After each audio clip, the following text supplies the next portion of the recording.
కర్నూలు జిల్లా ఆదోని నియోజకవర్గంలో భూమి ఇప్పిస్తామని నమ్మించి ఓ టెక్స్టైల్ వ్యాపారిని 25 లక్షల రూపాయల మేర మోసం చేసిన ఘటనలో బీజేపీ జిల్లా అధ్యక్షుడు అక్కమ్మతోట రామకృష్ణ సహా 8 మందిపై కేసు నమోదైంది. ఆదోని హౌసింగ్ బోర్డు కాలనీకి చెందిన టెక్స్టైల్ వ్యాపారి రాంభట్ల ప్రశాంత్ స్థానికంగా ఒక టెక్స్టైల్ పరిశ్రమ ఏర్పాటు చేయాలని భావించారు. ఈ క్రమంలో నిందితులు ఆయనకు అవని గోల్డ్ సంస్థకు చెందిన 201 ఎకరాల భూమిని ఇప్పిస్తామని నమ్మించి అడ్వాన్స్ గా 25 లక్షల రూపాయలు తీసుకున్నారు. అయితే ఆ భూమి అప్పటికే ఇతరుల పేరిట రిజిస్ట్రేషన్ అయి ఉన్నట్లు గుర్తించిన బాధితుడు తన డబ్బు తిరిగి ఇవ్వాలని కోరగా వారు బెదిరింపులకు దిగారు. దీంతో బాధితుడి ఫిర్యాదు మేరకు ఆదోని 3వ పట్టణ పోలీసులు కేసు నమోదు చేసి దర్యాప్తు చేస్తున్నారు. అవని గోల్డ్ కు సంబంధించినటువంటి ప్రాపర్టీస్ నేను ఒక టెక్స్టైల్ ఇండస్ట్రీ స్టార్ట్ చేసుకోవాలనుకుంటున్న టైంలో రామస్వామి గారు, రామకృష్ణ, తర్వాత దీని డైరెక్టర్ అయినటువంటి వెంకటేష్ గారు నాకు ఈ భూములను అమ్ముతానని చెప్పడం జరిగింది. దాని తర్వాత ఈ భూములన్నీ కూడా ఇవి 2013లోనే వేరే వాళ్ళకు అమ్మేశారు. అంటే నేను వీళ్ళకు నా దగ్గర అడ్వాన్స్ తీసుకొని అన్ని జరిగిన తర్వాత నాకు వీళ్ళు 2013లోనే ఈ భూములను అమ్మేశారని చెప్పి నాకు చాలా ఆశ్చర్యకరమైనటువంటి విషయాలన్నీ కూడా వెలుగులోకి వచ్చాయి.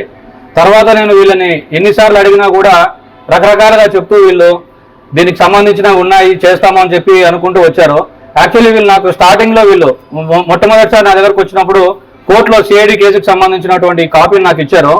దీంట్లో నేను ఈసీలు తీయడానికి ప్రయత్నించినప్పుడు ఈసీలు కూడా నాకు రాలేదు. నాకు ఈసీలు ఎందుకు రాలేదు అని అంటే కోర్టులో కేసులు ఉండడం వల్ల రాలేదని చెప్పి నాకు వీళ్ళు చెప్పడం జరిగింది.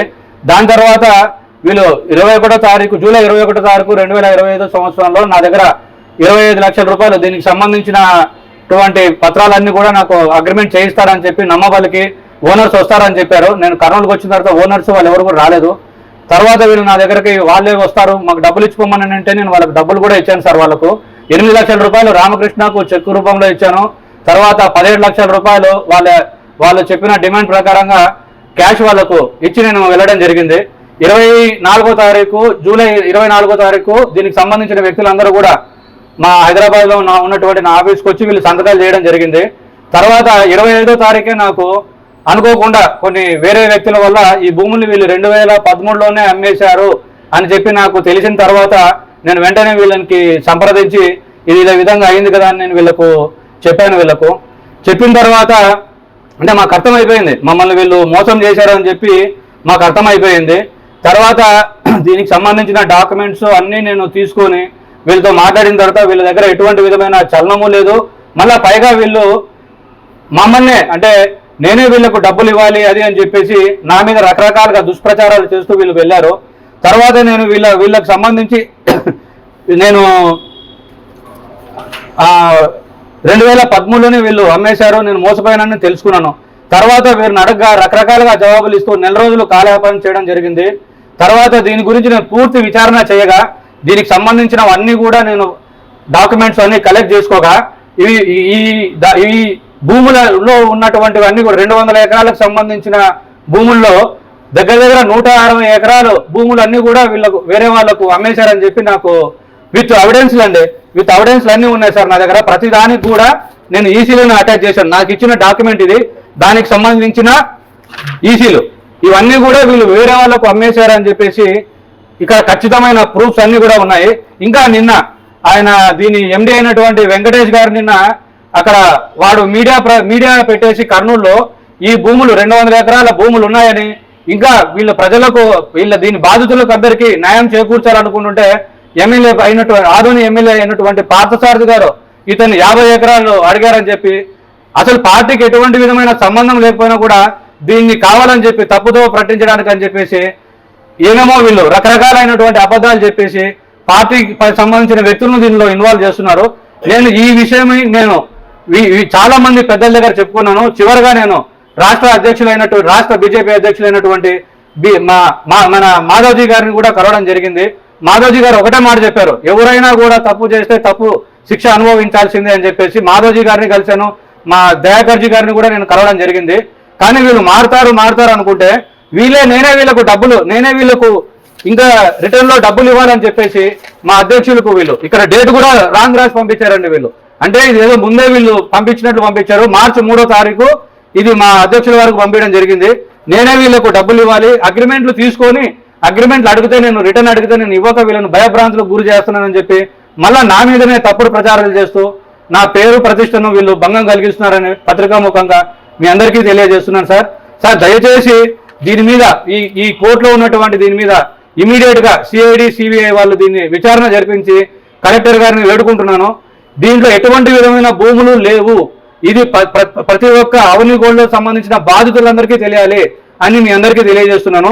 అయ్యా రామకృష్ణ, నీకు ఒకటే మాట చెప్తున్నాను, నీకు నిజంగా ధైర్యం అనేది ఉంటే నువ్వు ఆదోనిలో పత్రికా విలేకరుల సమావేశంలో ఖచ్చితంగా నువ్వు వచ్చి దీన్ని నువ్వు నిరూపిస్తావా? నీకు ఆ ధైర్యం ఉందా అని నేను అందరి ముందు సవాల్ విసురుతున్నాను. నువ్వు అనవసరంగా లేనిపోనివన్నీ పెట్టి నా మీద దుష్ప్రచారాన్ని చేస్తున్నావు రామకృష్ణ. దీంట్లో ఎటువంటి విధమైన రాజకీయ నాయకులు ఎవరు లేరు దీంట్లో. నేను నిన్ను ఏ విధంగా అడుక్కున్నానో ఒకసారి గుర్తు తెచ్చుకో. ప్రతి ఒక్కటి నా దగ్గర రికార్డు ఉంది రామకృష్ణ. నేను వేడుకున్నా, మా ఇంట్లో మా నాన్నగారు చనిపోతున్నారు, మా నాన్నగారి పరిస్థితి ఇలాగుంది అని కూడా నిన్ను ఎంతో వేడుకున్నా కూడా నువ్వు ఏ రోజు నువ్వు చెప్పలే. ప్రతిసారి అబద్ధాలు చెప్తూ వచ్చావు. మోడీ గారు వస్తున్నారు, మోడీ గారు మీటింగ్ లో ఉన్న నిర్మలా సీతారామన్ గారు ఉన్నారు, వాళ్ళున్నారు, వీళ్ళున్నారు, ఇలా రకరకాలైనటువంటి మాటలు చెప్తూ నువ్వు చేసావు. కానీ ఈ రోజు మళ్ళీ నేనే తప్పుడు ప్రచారం చేశావని చెప్పి నువ్వు, నీతో పాటు ఉన్నటువంటి ఈ వెంకటేష్, మీ అందరూ కలిసి నా మీద దుష్ప్రచారాలు చేస్తున్నారు. ఆలీబాబా అరడే దొంగల సినిమా లాగా మిమ్మల్ని అందరినీ పెట్టి ఒక సినిమా కూడా తీస్తారు రామకృష్ణ. దగ్గరలోనే నీకు తప్పకుండా దీని మీద నీవు శిక్ష నువ్వు అనుభవిస్తావు. నీకు మళ్ళా తెలియజేస్తున్నా. ఇప్పటికన్నా నువ్వు మారి డబ్బులు నాకు రిటర్న్ చేసి మంచితనంగా నువ్వు ఉంటానంటే ఉండు రామకృష్ణ. లేదంటే భారతీయ జనతా పార్టీని కాదు, మొత్తం ప్రతి ఒక్కరు సామాన్య పౌరులు నాలాంటి ఒక వ్యక్తి ఒక ఇండస్ట్రీని స్టార్ట్ చేయాలనుకొని వచ్చినట్టు వ్యక్తిని నువ్వు పెట్టిన ఇబ్బందికి ప్రతి ఒక్కరిని గుణపాఠం చెప్తారు రామకృష్ణ. నువ్వు ఎక్కడ కూడా జిల్లాలోనే కాదు రాష్ట్రంలో ఎక్కడ కూడా నువ్వు తిరగలేవని నేను చెప్తున్నా రామకృష్ణ. నా మంచితనాన్ని ఒకటే ఇన్ని రోజులు చూసావు. నువ్వు ఎంతో వేడుకున్నా నేను నన్ను కాపాడండి అని చెప్పి. రామకృష్ణ, వెంకటేష్ నీకు కూడా చెప్తున్నా. వెంకటేష్, నువ్వు నా మీద చెప్తున్నావు నేనేదో మోసం చేశాను, మీ పత్రాలు తీసుకొని మిమ్మల్ని బెదిరించానని చెప్పి. ఏ రోజు నీకు ఫోన్ చేసినా వెంకటేష్, నా దగ్గర నిన్ను సార్ ఇది ఒక్కటే వినండి, దయచేసి ఇది అందరూ వినండి సార్. ఇది ఈ 24వ తారీఖు నేను మీకు ఏదైతే చెప్పానో ఈ ఒక్కటి వినండి సార్. ఇది నేను మీ అందరి సమక్షంలో ఇది ఒక్కటి సార్, ఇది చూడండి సార్, డేట్ కూడా చూడండి. ఇక్కడ 25వ తారీఖే నాకు తెలిసిందండి. 25వ తారీఖే నేను ఆయనకు పెట్టా, ఏంటయ్యా ఇదంతా ఇట్లా అయ్యాయని చెప్పేసి. నాకు ఎటువంటి విధమైన ఆన్సర్ కూడా చేయలేదు. నేను చేసుకున్న 24 గంటల్లోనే నాకు తెలిసిన తర్వాత వెంకటేష్ గారికి పెట్టా నేను. వెంకటేష్, ఏంటిది పరిస్థితి, ఇది వేరే వాళ్ళకి అమ్మావు, వాళ్ళ డాక్యుమెంట్లు నాకు వచ్చాయని నేను పెట్టాను. ఆ రోజు నుంచి నా ఫోన్లు కూడా ఎత్తలేదు. ఫోన్లు ఎత్తకపోయిన తర్వాత నేను ఆయనకు మెసేజ్ కూడా చేశాను సార్.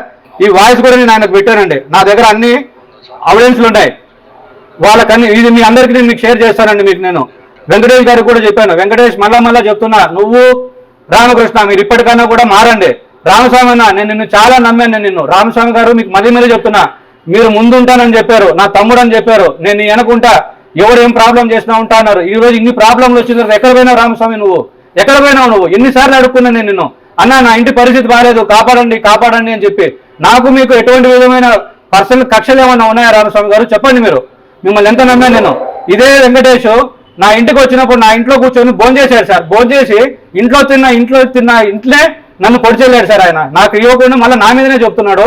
మీ అందరినీ వేడుకుంటున్నాను. జిల్లా కలెక్టర్ గారికి కూడా నేను పంపించాను. వీటి మీద ఖచ్చితంగా సమగ్రమైన న్యాయం చేకూరాలని, నా డబ్బులు నాకు ఇప్పించవలసిందిగా ప్రతి ఒక్కరిని ప్రాధాయపడుతున్నాను సార్. Thank you sir. అదిగోండి, చెక్ ఇచ్చాను. 8 లక్షలు చెక్ ఇచ్చాను, 17 లక్షల రూపాయలు క్యాష్ ఇచ్చాను. దీనికి సంబంధించిన అన్ని ఉన్నాయి. నాకు రామస్వామి మీద నాకేం కోపం కాదు సార్. ఇది అక్రమ తోట రామకృష్ణ, కానీ ఆయన పేరు బాపురం రామకృష్ణ. మరి అక్రమ తోటలో కూడా ఏమో చేశాడని చెప్పి కూడా నాకు దగ్గర కొన్ని ఆధారాలు వచ్చాయి నా దగ్గర. దాన్ని ఇంటి పేరుకు పెట్టుకున్నాడు ఆయన. అది కూడా చెప్తాను సార్, అవి కూడా ఇస్తా డాక్యుమెంట్స్. ఆయన ఇంకా ఏం చేశాడనేది కూడా నేను మీ అందరికి సమర్పిస్తాను. నేను మీకు ఆయనకి ఇచ్చిన డాక్యుమెంట్స్ సార్. ఇచ్చిన తర్వాత ఇంత పెద్ద ప్రూఫ్ పెట్టుకొని మాకు డబ్బులు వేయలేదని ఎట్లంటారు సార్ వాళ్ళు? ఇది 8 లక్షల రూపాయలు మాత్రమే ఉంది కాబట్టి 8 లక్షలు ఇచ్చాడని చెప్తారు. ఇంకా న్యాయం ఉండాలి కదా సార్? ఇమ్మనండి సార్, కేసు విత్డ్రా చేస్తాను. నాకేం పని ఉంటుంది సార్? ఇమ్మని చెప్పండి. మీరు ఇది అయిన తర్వాత కానివ్వండి, లేకపోతే ఇప్పుడే మీరు లైవ్లో చూపిమన్నా చూపిస్తా. వాడు ఏమేమి మాట్లాడాడు నాతోటి అన్నది ప్రతి ఒక్కరు చూపిస్తాను సార్. నా దగ్గర ప్రతి ఒక్క ఎవిడెన్స్ ఉంది. ఆయన మాట్లాడిన ప్రతి ఒక్కటి ఉంది సార్ నా దగ్గర. అంటే ఏంటి, డబ్బులు ఇస్తా వస్తా, అక్కడ పోయినా ఉంది, నేను ఇంకొక ల్యాండ్ కొన్నా 1,30,00,000, అంటే ఇంకొక ల్యాండ్ కొనేకి నీకు 1,30,00,000 వస్తాయి. నా భూమికి నేను ఇచ్చిన డబ్బులు ఇవ్వడానికి రాదా సార్? సార్ నాకు వీళ్ళు ఇటువంటి మోసాలు రాష్ట్రంలో కానీ మన జిల్లాలో కానీ ఎటువంటి వాళ్లకు చేయకూడదు. నంబర్ 1. నాలాగా వేరే వాళ్ళు మోసపోరాదని చెప్పి నేను కోరుకుంటున్నాను. నంబర్ టూ సార్, నా దగ్గర 25 లక్షల రూపాయలు తీసుకున్నారు. దయచేసి నా 25 లక్షల రూపాయలు నాకు ఇప్పించాలని నేను ప్రార్థిస్తున్నాను. దీనికోసము వీళ్ళు చేసిన ఏవైతే ఉన్నాయో ఇవన్నీ ఎవిడెన్స్లు కూడా నేను ఆల్రెడీ పంపించేశాను. కలెక్టర్ గారికి పంపాను.